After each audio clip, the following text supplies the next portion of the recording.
Channel viewers எல்லாருக்கும் வணக்கம். நாம இன்னைக்கு இந்த வீடியோவில் பார்த்தீங்கன்னா FINNIFTY பற்றின FINNIFTY இண்டெக்ஸோட டீட்டெயில்ஸ் தான் நம்ம பார்க்க போகிறோம். FINNIFTYக்கும் பேங்க்நிஃப்டிக்கும் என்னென்ன டிஃப்ரென்ஸு நம்ம பார்க்க போனால், FINNIFTYயோட லாட் சைஸ் வந்து 40 குவான்டிட்டி, ஓகேங்களா. ஒரு லாட்டுக்கு 40 குவான்டிட்டிஸ் இருக்கும். இதே பேங்க்நிஃப்டிக்கு பார்த்திங்கன்னா நம்ம 25 குவான்டிட்டிஸ் தான். அதே போல் ஒரு ஆர்டருக்கு வந்து பார்த்திங்கன்னா மேக்ஸிமம் நம்ம FINNIFTYயில் 1800 குவான்டிட்டிஸ் தான் நம்ம போட முடியும். பேங்க்நிஃப்டியில் பார்த்திங்கன்னா நம்ம 1200 குவான்டிட்டிஸ் தான் நம்ம போட முடியும் ஒரு ஆர்டருக்கு, ஓகேங்களா. அதுக்கப்புறம் FINNIFTYயோட எக்ஸ்பைரி பார்த்திங்கன்னா வீக்லி எக்ஸ்பைரியும் உண்டு, மந்த்லி எக்ஸ்பைரியும் உண்டு. எல்லாமே பேங்க்நிஃப்டி மாதிரி சேம் தான். பட் எக்ஸ்பைரி மட்டும் வீக்லி எக்ஸ்பைரி வந்து ஒவ்வொரு வாரமும் செவ்வாய்க்கிழமை அன்றைக்கி எக்ஸ்பைரி FINNIFTYயில். பேங்க்நிஃப்டியில் பார்த்திங்கன்னா வியாழக்கிழமை, ஓகேங்களா. இதுக்கப்புறம் நம்ம என்ன டீட்டெயில் பார்க்கணும் பார்த்திங்கன்னா, FINNIFTYயில் வந்து இப்போ லிக்விடிட்டி கொஞ்சம் கம்மியாக இருக்கிறதால அதில் வந்து MIS ஆர்டர்ஸ் அலோடு இல்லைன்னு வருது நான் ஜெரோதாவில் ஆர்டர் போடும்போது. ஸோ நம்ம அது ஒன்றும் பிரச்சனை இல்லை, நம்ம இன்ட்ராடே பண்ணலாம். MISன்னு கொடுக்காம ஓவர் நைட்டு நார்மல் ஆர்டர்னு சொல்லுவாங்களோ, ஓவர் நைட் அதை கொடுத்து நம்ம ஆர்டர் போட்டுக்கலாம், க்ளோஸ் பண்ணிக்கலாம். அது ஒன்றும் பிரச்சனை இல்லை. அதுக்கப்புறம் பார்த்திங்கன்னா மார்க்கெட் ஆர்டர் அலோடு இல்லை FINNIFTYயில், ஓகேங்களா. ஸோ அதனால் நீங்கள் என்ன பண்ணணும், லிமிட் ஆர்டரில் தான் நீங்கள் போடணும். பையோ செல்லோ நீங்கள் லிமிட் ஆர்டரில் தான் போடணும். ஒரு ப்ரைஸை நீங்கள் ஃபிக்ஸ்டாக அதில் போட்டுட்டு லிமிட் ஆர்டர்னு வச்சு தான் நீங்கள் எக்ஸிக்யூட் பண்ண முடியும், பை பண்ணாலும் செல் பண்ணாலும். ஸோ இந்த ஒரு ப்ராப்ளம் இப்போதைக்கு லிக்விடிட்டி இல்லாததால் அப்படி போயிட்டுருக்கு. மேக்ஸிமம் நீங்கள் அட் த மணி ஸ்ட்ரைக் ப்ரைஸே நீங்கள் செலக்ட் பண்ணி நீங்கள் ட்ரேட் பண்ணுங்கள். ஏன்னா ரொம்ப இந்த மணி போனாலும் சரி, அவுட் ஆஃப் த மணி போனாலும் சரி, கொஞ்சம் லிக்விடிட்டி ப்ராப்ளம் அதிகமாக இருக்கும். ஸோ அதனால் அட் த மணியே போட்டு பழகுங்க. மற்றபடி நீங்கள் ப்ரைஸ் ஆக்ஷன் 2 சார்ட்ஸையும் டெய்லி நீங்கள் எடுத்து வச்சு நீங்கள் பார்த்தீங்கன்னா கூட மோர் ஓவர் சேமாக தான் இருக்குது பேங்க்நிஃப்டியும் FINNIFTYயும். ஸோ நம்ம ஸ்ட்ராட்டஜிஸை நீங்கள் FINNIFTYலையும் நீங்கள் ட்ரை பண்ணி நீங்கள் ட்ரேட் பண்ணலாம். அதுக்கப்புறம் பார்த்திங்கன்னா இப்போ பேங்க்நிஃப்டியில் பார்த்திங்கன்னா ஒரு 12 ஸ்டாக்ஸோட சம்மரி தான் பேங்க்நிஃப்டி. அதில் இருக்க 5 ஸ்டாக்ஸ் வந்து இந்த FINNIFTYலே இருக்குது. FINNIFTY வந்து ஒரு 20 ஸ்டாக்ஸை வச்சு தான் இந்த இண்டெக்ஸை க்ரியேட் பண்ணியிருக்காங்க, ஓகேங்களா. இந்த FINNIFTY எப்படி நம்மளோட வாட்ச் லிஸ்ட்டில் ஆட் பண்ணணும்னு பார்த்தீங்கன்னா, நீங்கள் போய்ட்டு FINNIFTYன்னு டைப் பண்ணிவிட்டு எந்த ஸ்ட்ரைக் ப்ரைஸை நீங்கள் பையோ செல்லோ பண்ண போகிறீங்களோ அந்த ஸ்ட்ரைக் ப்ரைஸ் அப்படியே டைப் பண்ணிங்கன்னா உங்களுக்கு அந்த வாட்ச் லிஸ்ட்டில் ஆட் பண்ணுற மாதிரி அந்த ஆப்ஷன்ஸோட புட் ஆப்ஷனோ கால் ஆப்ஷனோ உங்களுக்கு வாட்ச் லிஸ்ட்டில் வந்துடும், ஓகேங்களா. அதுக்கப்புறம் நீங்கள் அந்த ஸ்பாட் சார்ட்டை எடுக்கணும்னா ஐ திங்க் ஃபினான்ஷியல் நீங்கள் கொடுத்தீங்கன்னா வரும்னு நினைக்கிறேன். நம்ம Nifty 50 Nifty பேங்க்கு அந்த மாதிரி இது Nifty ஃபினான்ஸ்னு கொடுத்திங்கன்னா இந்த FINNIFTYயோட ஸ்பாட் சார்ட் வந்து உங்களுக்கு ட்ரேடிங் வியூலையோ இல்லாட்டி மற்ற உங்கள் ஜெரோதோட சார்ட்லேயோ அது ஸ்பாட் சார்ட் வந்துடுது. இதையுமே நான் ஸ்பாட் சார்ட்டை வச்சு தான் நான் பார்த்து நான் ட்ரேட் பண்ணேன், ஓகேங்களா. ஸோ ஸ்பாட் சார்ட்டை நீங்கள் பேங்க்நிஃப்டியில் நம்ம எப்படி ஸ்பாட் சார்ட்டை பார்த்து நம்ம ட்ரேட் பண்ணுறோமோ அதேமாரி நீங்கள் FINNIFTYலையும் நீங்கள் ஸ்பாட் சார்ட்டை வச்சே பார்த்து நீங்கள் ட்ரேட் பண்ணலாம் தாராளமாக. FINNIFTY பற்றி நீங்கள் ஃபர்தராக நீங்கள் இன்னும் நிறையா கற்றுக்கணுன்னா இந்த வெப்சைட்டுக்குள்ளே போய்ட்டு நீங்கள் பார்க்கலாம். FINIdeasன்னு இருக்கா, FINIdeas FINNIFTYன்னு கொடுத்துட்டு நீங்கள் கூகுளில் போய் சர்ச் பண்ணி பாருங்கள். நான் கொஞ்சம் முக்கியமான விஷயங்கள் மட்டும் நான் ஓரளவு இப்போ நான் சொல்கிறேன். இந்த FINNIFTYன்ற இந்த இண்டெக்ஸ் வந்து இதில் பார்த்திங்கன்னா பேங்கிங் ஸ்டாக்ஸ் இருக்குது, ஃபினான்ஷியல் இன்ஸ்டிடியூட்ஸ் இருக்குது, ப்ளஸ் ஹவுசிங் ஃபினான்ஸ் கம்பெனிஸ் இருக்குது, இன்சூரன்ஸ் கம்பெனிஸ் இருக்குது, ஃபினான்ஷியல் சர்வீஸ் கம்பெனிஸ் இருக்குது. ஒரு 20 ஸ்டாக்ஸோட கம்போசிஷன் தான் இந்த FINNIFTY இண்டெக்ஸ், ஓகேங்களா. இதை எதை பேஸ் பண்ணி இந்த இண்டெக்ஸை கன்ஸ்ட்ரக்ட் பண்ணியிருக்காங்கன்னு பார்த்தீங்கன்னா, எந்த மெத்தடை பேஸ் பண்ணி பண்ணியிருக்காங்கன்னு பார்த்தீங்கன்னா, ஃப்ரீ ஃப்ளோட் மார்க்கெட் கேபிட்டலைசேஷன் மெத்தட்னு ஒன்று இருக்குது. ஸோ அதை வச்சு தான் இந்த இண்டெக்ஸ் வந்து கன்ஸ்ட்ரக்ட் பண்ணியிருக்காங்க.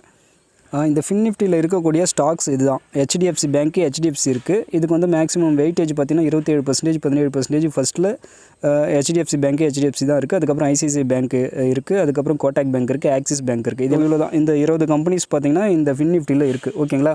அப்போ ஒரு 5 ஸ்டாக்ஸுக்கு மேலே வந்து 5 ஸ்டாக்ஸ் கிட்ட அதில் காமனாக இருக்கிறதால அந்த பேங்க்நிஃப்டி எப்படி மூவ் ஆகுதோ அதுக்கான வெயிட்டேஜும் இதில் அதிகமாக இருக்கிறதால அதே மாதிரி தான் இதுவும் மூவ் ஆகுது, ஓகேங்களா. ரிலேஷன் என்னன்றதை இதில் போட்டிருக்காங்க. ஒரு 5 ஸ்டாக்ஸ் வந்து FINNIFTYலையும் பேங்க்நிஃப்டிலையும் காமனாக இருக்குது. அதுக்கப்புறம் FINNIFTYயில் இருக்கக்கூடிய 63% வெயிட்டேஜ் ஆஃப் ஸ்டாக்ஸும் பேங்க்நிஃப்டியில் இருக்கக்கூடிய 87% வெயிட்டேஜ் ஆஃப் ஸ்டாக்ஸும் வந்து காமனாக இருக்குதுன்னு சொல்கிறாங்க. அதுக்கப்புறம் பீட்டா வேல்யூ வந்து 0.93% இருக்குது. அதாவது இப்போ நிஃப்டியோட வேல்யூ வந்து 1ன்னு வச்சுக்குவோம். அப்போ இந்த FINNIFTYயோட வேல்யூ வந்து 0.93. அப்போ அதை விட கொஞ்சம் கம்மியாக இருக்குது, பட் மோர் ஓவர் சிமிலராக தான் இருக்குது. ஸோ அதுக்கப்புறம் முக்கியமாக பார்க்க வேண்டியது என்னென்னு பார்த்தீங்கன்னா, இதோட டிக் சைஸ் பார்த்திங்கன்னா 0.05 தான், சேம் தான். Lot size 40. ஸ்ட்ரைக் ஸ்கீம், அதாவது நம்மளுக்கு ஆப்ஷன்ஸில் அவைலபிளாக இருக்க ஸ்ட்ரைக்ஸ் வந்து 30 இருக்கும். அப்சைடு மேலே அவுட் ஆஃப் த மணி ஒரு 30 இருக்கும், அட் த மணி ஒரு 1 இருக்கும், அதுக்கப்புறம் இந்த மணியில் ஒரு 30. பேங்க்நிஃப்டி போலி தான் சேமாக எல்லாமே இருக்கும். ஸ்ட்ரைக் இன்டர்வல் பார்த்திங்கன்னா இப்போ நிஃப்டிலாம் பார்த்திங்கன்னா 50 பாயிண்ட்ஸாக ஸ்ட்ரைக் இன்டர்வல்ஸ் இருக்கும். பேங்க்நிஃப்டி இந்த FINNIFTYலாம் பார்த்திங்கன்னா 100 பாயிண்ட்ஸாக ஸ்ட்ரைக் இன்டர்வல் இருக்குது, ஓகேங்களா. இப்போ 35,000 போயிட்டுருக்குன்னா மேலே 35,600ன்னு இருக்கும், கீழே 35,400ன்னு இருக்குது. இது மாதிரி 100 தான் பேங்க்நிஃப்டி மாதிரியே தான் அந்த கேப்பும் இருக்குது. ஸோ ஓரளவுக்கு தேவையான விஷயங்களாம் இதில் நம்ம பார்த்துட்ருப்போம்னு நினைக்கிறேன். ஸோ இப்போ நான் போய்ட்டு ஜெரோதாவில் இதை எப்படி நம்ம வாட்ச் லிஸ்ட்டில் ஆட் பண்ணுறது, ஆர்டர்ஸ் போடுறது, இந்த மாதிரி விஷயங்கள்லாம் கொஞ்சம் நான் சொல்கிறேன். இப்போ நான் ஜெரோதா ஓப்பன் பண்ணி வச்சுருக்கேன். இப்போ ஜெரோதாவில் போயிட்டு நம்ம எப்படி வாட்ச் லிஸ்ட் ஆட் பண்ணுறதுங்கிறத நான் இப்போ நான் காட்டுறேன். ஓகேங்களா? ஜெரோதாவில் போயிட்டு இப்போ நான் இப்போ பார்த்தீங்கன்னா நிஃப்டி ஃபினான்ஷியல் சர்வீஸோட ப்ரைஸ் வந்து 17,210 இருக்குன்னு இருக்குது. ஓகேங்களா? இப்போ நான் ஒரு 17,200 புட் ஆப்ஷன் ஆட் பண்ணணுன்னா வாட்ச் லிஸ்ட்டில் எப்படி ஆட் பண்ணணுன்னா, நீங்கள் போயிட்டு FINNIFTYன்னு ஃபஸ்ட்டு டைப் பண்ணுங்கள். FINNIFTY எந்த ஸ்ட்ரைக் ப்ரைஸ் நம்மளுக்கு தேவையோ அந்த ஸ்ட்ரைக் ப்ரைஸை டைப் பண்ணுங்கள். இப்போ 17,200 எனக்கு வேணும். ஓகேங்களா? ஸோ நான் இங்கே பார்த்தீங்கன்னா FINNIFTY 17,200ன்னு நான் டைப் பண்ணியிருக்கேன். ஸோ அது கீழே பார்த்தீங்கன்னா இப்போ அந்த FINNIFTYயோட அந்த எல்லா ஸ்ட்ரைக் ப்ரைஸு நம்ம டைப் பண்ண அந்த எல்லா எக்ஸ்பைரியோட ஸ்ட்ரைக் ப்ரைஸும் வந்திருக்கும். இங்கே பார்த்தீங்கன்னா FINNIFTY October, FINNIFTY 4th October, November. So இந்த மாதிரி எல்லாமே இங்கே வந்துருச்சு. ஓகேங்களா? ஏன்னா செப்டம்பர் முடிஞ்சிருச்சு. இப்போ அக்டோபரோட இதுதான் இதில் அவைலபிளாக இருக்கும் அடுத்த செவ்வாய்க்கிழமை இது. ஸோ அதனால தான் இது அக்டோபர்லேருந்து காட்டுது. இப்போ 4th அக்டோபர் நம்ம எடுத்துக்கலாம். இப்போ கரண்ட் வீக்கோட எக்ஸ்பைரி வந்து 4th அக்டோபர் 17,200 கால் ஆப்ஷனோ புட் ஆப்ஷனோ நம்ம ஆட் பண்ணிக்க வேண்டியது அப்படியே செலக்ட் பண்ணி. அவ்வளோதான். இப்போ நான் சும்மா ஃபார் எக்ஸாம்பிள் புட் ஆப்ஷனை நான் ஆட் பண்ணிக்கிறேன். இப்போ இதை போய்ட்டு நம்ம வாங்கணும் விற்கணும்னா நம்ம வந்து மார்க்கெட் ஆர்டர் போட முடியாது. அது மாதிரி வந்து MIS ஆர்டர் போட முடியாதுன்னு நான் சொல்லியிருந்தேன். ஸோ இப்போ இதில் போய் நான் எனக்கு பை பண்ணணுன்னா நான் என்ன பண்ணணுன்னா, இங்கே போய்ட்டு இன்ட்ராடேன்னு இருக்குது பார்த்தீங்களா? இன்ட்ராடே கொடுத்தா இதில் வராது. MIS நாட் அலோடுன்னு வருது. அலோடுன்னு வரும். ஸோ இன்ட்ராடே கொடுக்காமல் நீங்கள் ஓவர் நைட்டுன்னு கொடுத்துங்க. நார்மல் ஆர்டரே போட்டுக்குங்க. அது மாதிரி மார்க்கெட் ஆர்டரில் நீங்கள் போட முடியாது. லாட் சைஸ் பார்த்தீங்கன்னா குவான்டிட்டி இங்கே 40ன்னு இருக்குது. ஓகேங்களா? 40 தான் அது இருக்கும். நீங்கள் அதிகபட்சம் அதில் வந்து ஒரு 1800 நீங்கள் போட்டுக்கலாம் ஒரு ஆர்டருக்கு. அது மாதிரி இங்கே மார்க்கெட் ஆர்டர் கொடுக்காமல் லிமிட் ஆர்டர்னு கொடுத்து என்ன மார்க்கெட் ப்ரைஸ் போயிட்டுருக்கோ அந்த மாதிரி ஏதாச்சும் ஒரு ப்ரைஸை நீங்கள் போட்டு லிமிட்டாகவே போட்டு நீங்கள் எக்ஸிக்யூட் பண்ணுங்கள். அப்போ தான் உங்களுக்கு அது பை ஆகும், இல்லாட்டி செல் ஆகும். இது எல்லாமே லிமிட் ஆர்டரில் தான் நீங்கள் போடணும். போட்டுட்டு எக்ஸிக்யூட் பண்ண வேண்டியதான், வேறு ஒன்றுமே கிடையாது இது.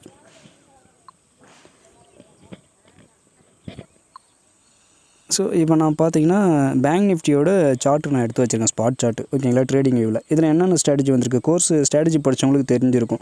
இன்றைக்கி பார்த்தீங்கன்னா ராவன் வெர்ஷன் 1.0 படி வந்துச்சு. அதுக்கப்புறம் பார்த்தீங்கன்னா ராவன் வெர்ஷன் 2.0 படி வந்துச்சு. ஓகேங்களா? இது 2 ஸ்ட்ராட்டஜி தான் இன்றைக்கி இதில் வந்திருக்கு.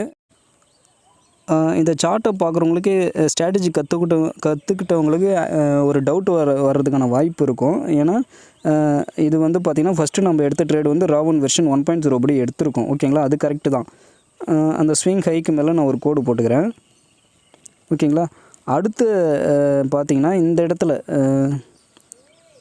50 SMAவை ரெஸ்பெக்ட் பண்ணிவிட்டு கீழே வந்திருக்கு. ஸோ நம்ம ராவன் வெர்ஷன் 4.0 படி நம்ம ட்ரேடு எடுத்துருக்கணுமா டவுன் சைடு அப்படின்னு நிறைய பேருக்கு டவுட் வந்திருக்கும். அது நீங்கள் எடுக்கக்கூடாது. ஏன்னு பார்த்தீங்கன்னா இந்த ஸ்விங் ஹை இருக்குல்ல, இது வந்து நல்லா ஒரு ஹையை கொடுத்துருக்கணும். அடுத்து இங்கே போய்ட்டு 50 SMA ரெஸ்பெக்ட் பண்ணதில்ல. இந்த இடம் வந்து கொஞ்சம் டவுனாக கீழே தான் ரெஸ்பெக்ட் பண்ணணும். அப்படி ரெஸ்பெக்ட் பண்ணி வந்துச்சுன்னா நீங்கள் ராவன் வெர்ஷன் 4.0 படி அங்கேயே அந்த ட்ரேடை நீங்கள் டவுன் சைட் ட்ரேடு எடுக்கலாம். பட் இங்கே பார்த்தீங்கன்னா மோர் ஓவர் சேமாக தான் இருக்குது. ஓகேங்களா? இங்கே பார்த்தீங்கன்னா இந்த ஸ்விங் ஹை இருக்குல்ல, ரவுண்ட் பண்ணியிருக்கலாம். இந்த ஸ்விங் ஹையும் இங்கே 50 SMA போய்ட்டு டச் பண்ணுற இந்த ஸ்விங் ஹையும் சேமாக இருக்குது. ஸோ இந்த மாதிரி இருந்ததுன்னா நீங்கள் ட்ரேடை வேணும்னா நீங்கள் ராவன் வெர்ஷன் 1.0 படி எடுத்த ட்ரேடை வேணும்னா நீங்கள் க்ளோஸ் பண்ணிக்கலாம். பட் நியூவாக புது ட்ரேடு நீங்கள் டவுன் சைட் ட்ரேடு இப்போதைக்கு எடுக்கக்கூடாது. ரெண்டும் ஒரே சேம் ஹைட்டில் இருந்துச்சுன்னா நீங்கள் எடுக்கக்கூடாது. இந்த மாதிரி வந்துச்சுன்னா என்ன பண்ணணும்னா வெயிட் பண்ணணும். கேண்டில் நல்லா மேலே போயிட்டு திரும்ப வந்து 50 SMA தாண்டி கீழே க்ளோஸ் கொடுக்கும்போது ராவன் வெர்ஷன் 2.0 மாதிரி ட்ரேட் கிடைக்கல. அப்போ தான் நீங்கள் டவுன் என்ட்ரி எடுக்கணுமே தவிர நீங்கள் இந்த இடத்துலையும் நீங்கள் டவுன் என்ட்ரி நீங்கள் எடுக்கவே கூடாது. ஓகேங்களா? வேணும்னா அந்த ட்ரேடை கட் பண்ணிடலாம். ராவன் வெர்ஷன் 1.0 படி அப்சைடு எடுத்த ட்ரேடை கட் பண்ணிவிட்டு வெயிட் பண்ணலாம். வெயிட் பண்ணிவிட்டு ராவன் வெர்ஷன் 2.0 படி 50 SMA தாண்டி க்ளோஸ் கொடுக்குற மாதிரி வந்தால் மட்டும்தான் நீங்கள் ட்ரேட் எடுக்கணும். இந்த இடத்துல நீங்கள் எதுவும் ட்ரேட் எடுக்கக்கூடாது. அப்படி நீங்கள் எடுத்துருந்தீங்கன்னா இது ராவன் வெர்ஷன் 4.0 மாதிரி இருக்குது, 50 SMA ரெஸ்பெக்ட் பண்ணி கீழே வந்து இங்கே எடுத்துருந்தீங்கன்னா கண்டிப்பாக ஸ்டாப் லாஸ் அடிச்சிருக்கும். ஸோ அந்த மாதிரி பண்ணாதீங்க. 2 சேம் ஹைட்டாக இருந்தால் நீங்கள் அந்த மாதிரி பண்ணாதீங்க. ஃபஸ்ட்டு ஸ்விங் ஹை வந்து ஒரு பெரிய ஹை வைக்கணும். அதுக்கப்புறம் அடுத்து வர இந்த 50 SMA ரெஸ்பெக்ட் பண்ணி திரும்புதில் இந்த இடம் வந்து நல்ல லோவான கீழே இருக்கணும். இந்த ஹைக்கு கீழே இருந்து திரும்பினா மட்டும்தான் நீங்கள் ராவன் வெர்ஷன் 4.0 படி அங்கே எடுக்கணும். இப்படி சேம் ஹைட்டாக இருந்தால் நீங்கள் எடுக்காதீங்க. ராவன் வெர்ஷன் 2.0 படியே வெயிட் பண்ணி நீங்கள் ட்ரேட் எடுங்க. ஓகேங்களா? இந்த ஒரு விஷயம் இது கொஞ்சம் கிளியராக இருக்கும்னு நினைக்கிறேன். ஓகேங்களா? நிறைய பேருக்கு வரும். ஓகேங்களா? இதே நான் FINNIFTYயோட சார்ட்டை போய்ட்டு நான் எடுக்கிறேன். ஸோ இதுதான் FINNIFTYயோட சார்ட்டு. ஓகேங்களா? FINNIFTYயோட சார்ட்டுமே மோர் ஓவர் சேமாக தான் இருக்கும். இங்கே பார்த்தீங்கன்னா இது ராவன் வெர்ஷன் 1.0 படி ட்ரேடு வந்திருக்கு. இங்கே பார்த்தீங்கன்னா ராவன் வெர்ஷன் 2.0 படி திரும்ப டவுன் சைட் ட்ரேடு வந்திருக்கு. டார்கெட் கரெக்டாக வந்திருக்கு செகண்ட் ட்ரேடுக்கு. ஓகேங்களா? இவ்வளோ தான். ஸோ நம்ம ப்ரைஸ் ஆக்ஷன் பற்றி பிரச்சனை கிடையாது, சார்ட்டை பற்றி பிரச்சனை ரெண்டுமே மோர் ஓவர் சேமாக இருக்கிறதால நீங்கள் எக்ஸ்பைரி ட்ரேடுக்கு இதை செவ்வாய்க்கிழமை இதில் பண்ணிக்கோங்க, வியாழக்கிழமை அதில் பண்ணுறதுக்கு நீங்கள் பயன்படுத்திக்கோங்க. லிக்விடிட்டி கொஞ்சம் வர வரைக்கும் கொஞ்சம் கஷ்டமாக இருக்கும். ஆல்ரெடி பேங்க் நிஃப்டி மாதிரியே எதுவும் லிக்விடிட்டியோட நல்லா ட்ரேட் ஆக ஆரம்பிச்சிச்சுன்னா இன்னும் நல்லா ஈஸியாக இருக்கும் எல்லாருக்குமே ட்ரேட் பண்ணுறதுக்கு. ஓகேங்களா? இந்த வீடியோவில் உங்களுக்கு பயனுள்ள தகவல் கிடச்சிருந்தால் மறக்காமல் வீடியோவை லைக் பண்ணுங்கள், நம்ம சேனலை சப்ஸ்கிரைப் பண்ணுங்கள்.